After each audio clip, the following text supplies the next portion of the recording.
غارة إسرائيلية تستهدف جماعة جيش الإسلام وتخلف ضحيتين في غزة. ستوكهولم تصدر مذكرة توقيف بحق مؤسس موقع ويكيليكس بتهمة الاغتصاب. بعد 7 سنوات الصين تسجل أول إصابة بمرض إنفلونزا الطيور في إقليم هونغ كونغ.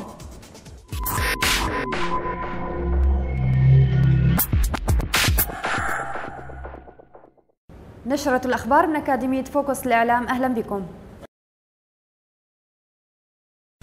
ارتفع عدد ضحايا الغارة الإسرائيلية التي استهدفت قطاع غزة يوم أمس إلى شخصين، بينما وصل عدد الجرحى إلى 3.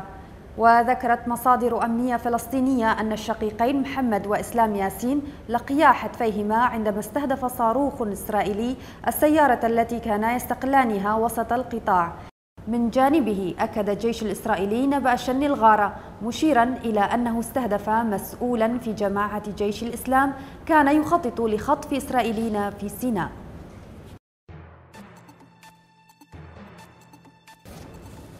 اجتمع الشيخ محمد بن مبارك آل خليفة نائب رئيس الوزراء البحريني مع وزيرة الخارجية الأمريكية هيلاري كلينتون، واستعرض الجانبان عددا من القضايا السياسية ذات الاهتمام المشترك، منها التأكيد على ضرورة المحافظة على أمن واستقرار منطقة الخليج وإنجاح جهود السلام وصولا إلى الحل العادل والشامل في منطقة الشرق الأوسط.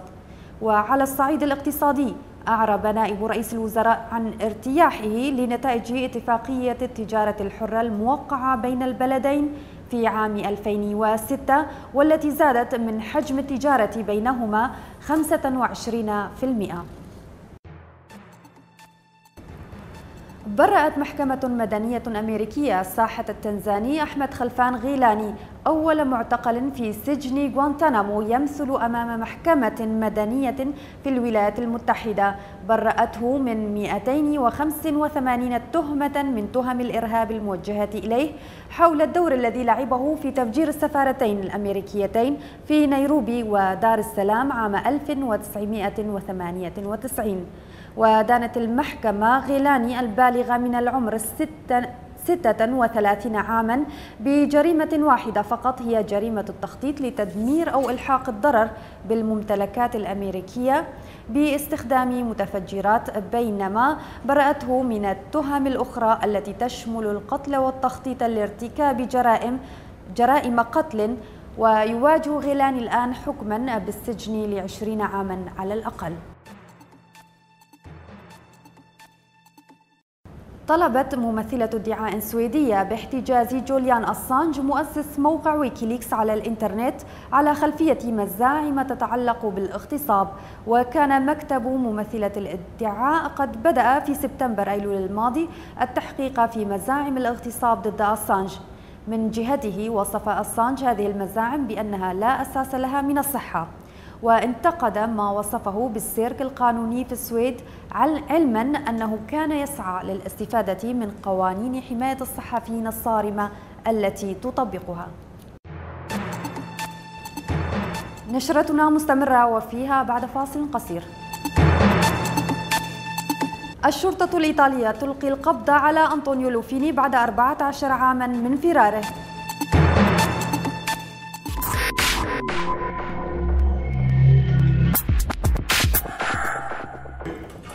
أهلا بكم من جديد. تمكنت الشرطة الإيطالية من إلقاء القبض على زعيم كبير للمافيا بعد أن ظل هاربا لمدة 14 عاما، واعتقلت الشرطة المتهم أنطونيو لوفيني الذي يعد من زعماء عصابات كامورا المشابهة للمافيا الصقلية في نابولي. لوفيني الذي يرد اسمه في قائمة تضم 30 من زعماء العصابات المطلوبين في إيطاليا يعتبر زعيم عائلة كاسالسي، وكان مطلوبا منذ عام 1996 عندما أصدرت الشرطة مذكرة دولية باعتقاله. سجلت أول إصابة بمرض إنفلونزا الطيور في إقليم هونغ كونغ الصيني منذ عام 2003، وذلك بعد تشخيص المرض عند سيدة من الإقليم تبلغ من العمر 59 عاما. وأفاد مسؤولون صحيون بأن حالة السيدة تدهورت بعد وقت قليل من عودتها من زيارة للريف الصيني. وأعلنت السلطات الصحية في هونغ كونغ عن رفع درجة التأهب إلى الدرجة الخطيرة، مما يعني أن هناك احتمالا بتفشي المرض. في الختام هذا تذكير بأهم العناوين. غارة إسرائيلية تستهدف جماعة جيش الإسلام وتخلف ضحيتين في غزة. ستوكهولم تصدر مذكرة توقيف بحق مؤسس موقع ويكيليكس بتهمة الاغتصاب. بهذا نكون قد وصلنا إلى نهاية نشرتنا. للمزيد من الأخبار يرجى زيارة موقعنا foxacademy.tv. شكرا للمتابعة وإلى اللقاء.